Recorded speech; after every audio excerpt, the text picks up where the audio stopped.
السلام علیکم ورحمۃ اللہ وبرکاتہ۔ اللہم صلی وسلم علی نبینا محمد۔ شعبان کا مہینہ ابھی چل رہا ہے۔ اس مہینے کی کافی ساری باتیں ہیں جو کہ وضاحت طلب ہیں۔ خاص طور پر آج ہم 15 شعبان کی بات کرتے ہیں۔ 15 شعبان کی رات کو عبادت کے لیے خاص کر لیا جاتا ہے، جبکہ نبی کریم صلی اللہ علیہ وآلہ وسلم سے کوئی بھی حدیث ثابت نہیں ہے کہ آپ صلی اللہ علیہ وآلہ وسلم نے اس رات کو خاص طور پر کوئی بھی کسی بھی قسم کی عبادت کی ہو سوائے روٹین کی عبادت کے۔ نبی کریم صلی اللہ علیہ وآلہ وسلم کی زندگی ہمارے لیے بہترین رول ماڈل ہے۔ ہم نبی کریم صلی اللہ علیہ وآلہ وسلم کے کسی بھی عمل سے آگے نہیں بڑھ سکتے۔ اس کے بارے میں اگر کوئی حدیث ہے تو اس کی سند کو ضرور دیکھیں کہ کہیں وہ ضعیف حدیث تو نہیں ہے۔ اگر وہ ضعیف حدیث ہے تو اس پر بالکل بھی عمل کرنے کی ضرورت نہیں ہے۔ کوئی بھی صحیح حدیث اس موضوع پر نہیں ہے اور نہ ہی کوئی حدیث صحیح سند سے ثابت ہے۔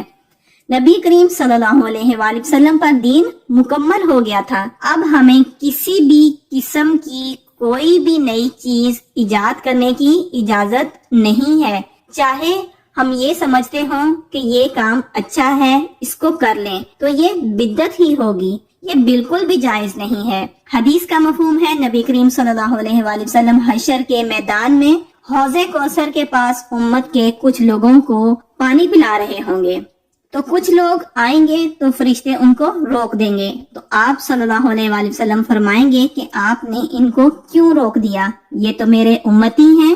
تو فرشتے کہیں گے کہ آپ صلی اللہ علیہ وآلہ وسلم نہیں جانتے کہ آپ صلی اللہ علیہ وآلہ وسلم کے بعد انہوں نے کیسی کیسی بدعات ایجاد کر لی تھیں۔ تو نبی کریم صلی اللہ علیہ وآلہ وسلم کہیں گے کہ ان کو مجھ سے دور کر دو۔ آپ صلی اللہ علیہ وآلہ وسلم یہ نہیں فرمائیں گے کہ چلو کوئی بات نہیں، ثواب سمجھ کر ہی کیا تھا نا، تو کوئی بات نہیں، ان کو آنے دو، انہوں نے کون سا کوئی برا کام سمجھ کر کیا تھا۔ تو برا سمجھ کر تو کوئی بھی بدعت نہیں ہوتی۔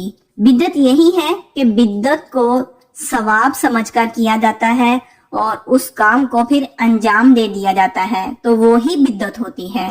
بعض لوگ کہتے ہیں کہ اس رات کی کوئی خاص نماز ہے، تو ایسی بھی کوئی بھی بات نہیں ہے، نہ ہی حدیث سے ہمیں یہ بات ملتی ہے کہ آپ صلی اللہ علیہ وآلہ وسلم نے اس رات میں کوئی خاص نفل یا کوئی خاص نماز ادا کی ہو۔ کچھ لوگ کہتے ہیں کہ اللہ تعالیٰ اس رات کو پہلے آسمان پر آ جاتے ہیں تاکہ لوگوں کی مغفرت کریں، تو یہ بات بھی ہمیں یاد رکھنی چاہیے کہ حدیث سے جو ہمیں پتہ چلتا ہے وہ یہ ہے کہ ہر رات ہی وہ رات ہوتی ہے جس میں 1/3 رات میں اللہ تعالیٰ آسمان دنیا پر تشریف لاتے ہیں اور پکارتے ہیں کہ کوئی ہے جو مجھ سے مغفرت طلب کرے تو میں اس کی مغفرت کو قبول کروں۔ اس لیے خاص اس رات ہی عبادت کرنے کہ اللہ تعالیٰ مغفرت صرف اس رات کرتے ہیں، یہ بھی صحیح حدیث سے ثابت نہیں ہے۔ یہ حدیث کہ اللہ تعالیٰ آسمان دنیا پر ہر رات کو تشریف لاتے ہیں بخاری اور مسلم دونوں میں موجود ہے۔ آپ صلی اللہ علیہ وآلہ وسلم کی زندگی میں 23 سال آئے، نہ ہی آپ صلی اللہ علیہ وآلہ وسلم نے اپنی زندگی میں اور نہ ہی آپ صلی اللہ علیہ وآلہ وسلم کے صحابہ کرام علیہم اجمعین نے اس رات کو عبادت کے لیے مخصوص کیا، اور نہ ہی آپ صلی اللہ علیہ وآلہ وسلم کی زندگی کے بعد آپ صلی اللہ علیہ وآلہ وسلم کے صحابہ کرام تبع تابعین نے بھی صرف 15 شعبان کی رات کو عبادت کے لیے خاص کر لیا جائے۔ کچھ لوگ سمجھتے ہیں کہ اس رات کو قسمت کے فیصلے اور رزق کے فیصلے ہوتے ہیں۔ سورۃ دخان میں جس کے بارے میں بتایا گیا ہے وہ دراصل لیلۃ القدر ہی ہے، جو کہ رمضان کی پاک راتوں میں سے ایک رات ہے۔ کچھ لوگ سمجھتے ہیں کہ 15 شعبان کو روزہ رکھنا ہے۔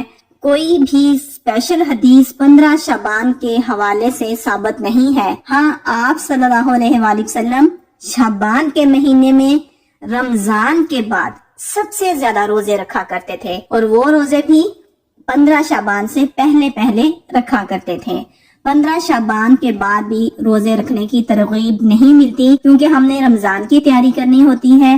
تو اس لیے اگر کسی کی قضا رہتی ہے جو کہ پچھلے سال رمضان میں روزے نہیں رکھے تھے تو وہ رکھ سکتا ہے، لیکن نفلی روزے 15 شعبان کے بعد کوشش کرنی چاہیے کہ نہ رکھیں تاکہ ہم کمزور نہ ہوں اور رمضان کی تیاری ہو سکے۔